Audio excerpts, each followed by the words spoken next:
અહીંયા યુવા શક્તિ બેઠી છે ત્યારે મારે કહેવું છે કે હવેનો જમાનો યુવાનોનો છે. જમાનો છે એવું નહીં, હવે પછીનું હિન્દુત્વનું અસ્તિત્વ યુવાનોના હાથમાં છે. જાણે અજાણે પણ મંદિરોમાં જવાની આપણી અસહજતા એ બીજા લોકો માટે શક્તિ બની જાય છે. યુવાનો જ્યારે આધ્યાત્મિક કેન્દ્રના આ પ્લેટફોર્મ પર આવશે ત્યારે જ સમાજની સાચી શક્તિ બહાર નીકળી શકે એમ છે.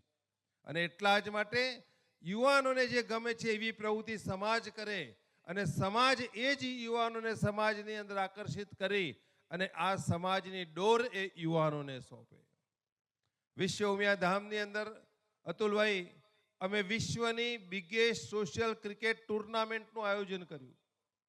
કારણ આજે યુવાનોને ક્રિકેટ ગમે છે, સ્પોર્ટ્સ ગમે છે, તો અમે એમની પાસે ગયા, એમની ટુર્નામેન્ટ કરી.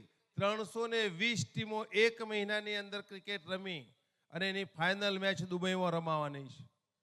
એટલા માટે કે યુવાનો સ્પોર્ટ્સના માધ્યમથી આધ્યાત્મ સાથે જોડાય અને આધ્યાત્મ સાથે જોડાઈ અને સમાજ નિર્માણમાં અને રાષ્ટ્ર નિર્માણમાં જોડાય.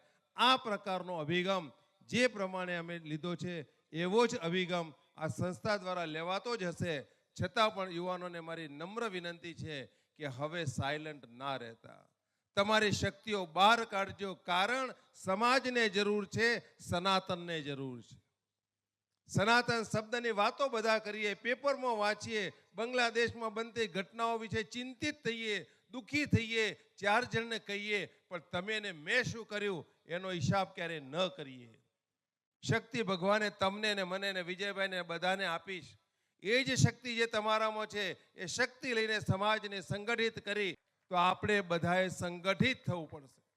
અને આ સંગઠનની ભાવના સાથે વિશ્વ ઉમિયા ધામે સમગ્ર સમાજને અપીલ કરીશ કે દર શનિવારે તમે જ્યાં રહેતા હોય એ સોસાયટીના કોમન પ્લોટની અંદર સાંજે 7 થી 8ના દરમિયાનમાં તમે જે કોઈ ભગવાનમાં માનતા હોય, જે દેવી દેવતા માનતા હોય, એનો એક ફોટો ખુરશીમાં મૂકી સોસાયટીના કોમન પ્લોટની અંદર સામૂહિક આરતી કરો.